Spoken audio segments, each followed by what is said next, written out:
like 9 to 11 inches. So we're getting pretty darn close. And boy, let me tell you, before this sleet came in, it was actually a lot of fun. Look at this, a huge snowball fight in Brooklyn. They were doing their best DC impression.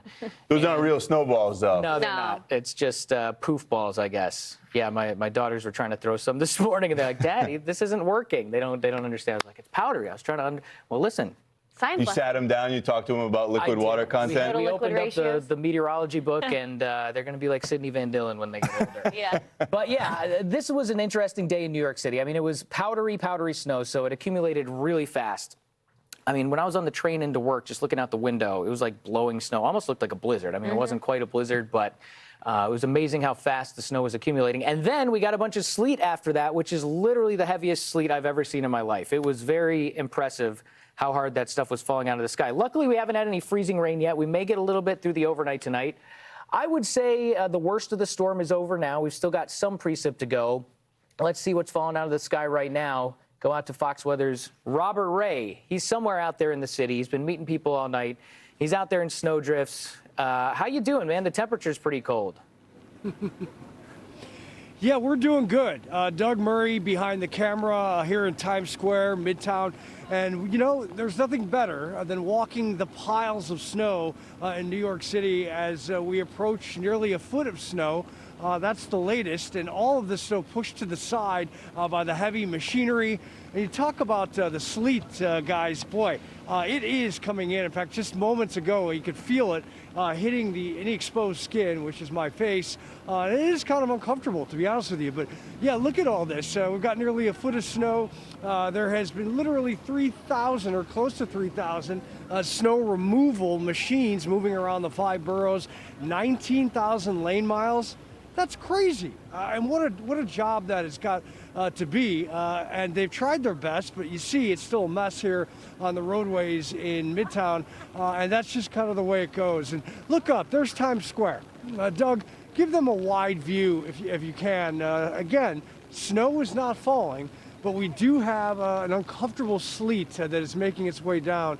Hasn't stopped tourists and perhaps even residents from being out and about on the streets here tonight. Been a long time since we've seen this kind of snow. Of course, LaGuardia is shut down. Unfortunately, no school tomorrow, and roadways are likely going to be in a deteriorating fashion throughout the night. It is not safe even to walk. And somebody who I know, and you guys know, has been walking around Midtown, and she can give us, I think, a really good perspective. Britta Merwin, how is it? Hi. The sleet is a game changer. Yes. So I've been snowed into New York City multiple times when we got big snow. 2003 and 2006. In 2006, I think it was over 2 feet of snow. Maybe Ian can correct the stat. But each was well over 1.5 feet. But I'm pretty sure the February 2006 was 2 feet. But this having the sleet mixed in, it's wild walking around here. It's like you're walking in confectioner sugar. It is dangerous. We've seen like 36 people throughout the past probably 5 hours completely fall. And we're talking about kids, families, everybody. I mean, you came in, did you take the train in or did you drive in? So I drove in ahead of the storm, did the midnight to 6 a.m. shift with Mike Emanuel. Going to do that again tonight, so tune in at 12 p.m. or 12 a.m. Yeah, and we'll be with you too. We'll be out here, but yeah. Exactly. So coming in ahead is the only way to do it, and then leaving after is the only way to do it. Yeah, absolutely. I mean, from your perspective, you know, we've been talking about our inception going on air. Oh, we want a big snow in New York. We want a big snow. What's it feel like right now for you? I mean, was it lived up to the craziness or? I mean, it reminds me of my college days, not gonna lie. So a lot of happy memories of having big snow. There's something magical about having snow in New York, but the sleet's a little bit of a bummer. Yeah. I'm not gonna lie, because it's a game changer. It kind of makes it very slick, makes the roads harder to navigate. Hopefully, doesn't make it more complicated to get out of it. Yeah. If you can, tell our viewers about Fox Media coming together here throughout this and what they can expect, tonight into tomorrow, and how we've all sort of pooled our resources, essentially. Yeah, and for our viewers that joined us last night, thank you so much. We've been live on air since the beginning of the storm, and we will stay live on air all the way through the end of it. But the special moment between midnight and 6 a.m. is that all three of our networks come together. It's Fox Weather, Fox Business Network, and Fox News Channel. And you just can't find that partnership anywhere else in the weather realm. So it's very cool to just see the huge stretch of our team. And we're all here to keep you and your family safe. I mean, that's truly why we become meteorologists. So to be able to work with our partners at our other networks, it really shows the strength of our ability to keep you guys informed.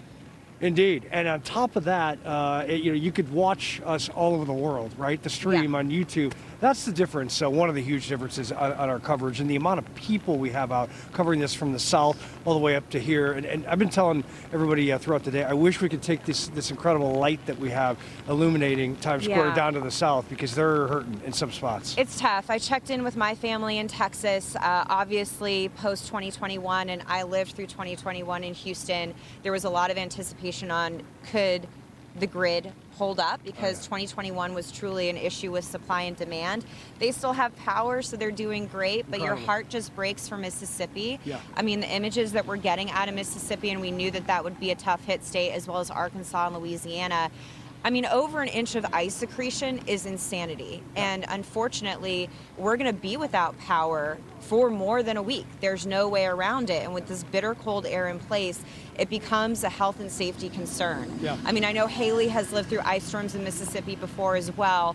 And having a long time without power with bitter Arctic air, which is kind of the game changer with this storm, is how cold it's going to be and how long it's going to be that cold after, is a huge concern for me, for folks that have now lost power between Texas, Louisiana, and Mississippi. No doubt. And you almost wonder if we're going to see NGOs like Samaritan's Purse. They're going to have to. They're going to have to come in, because, I mean, there's not enough places to put all those folks in shelter. And I hope all the kids, like in Oxford at Ole Miss, were able to, potentially get home or wherever they needed to be, right? I mean, it's tough. You think about the international students and the kids that go from out of state.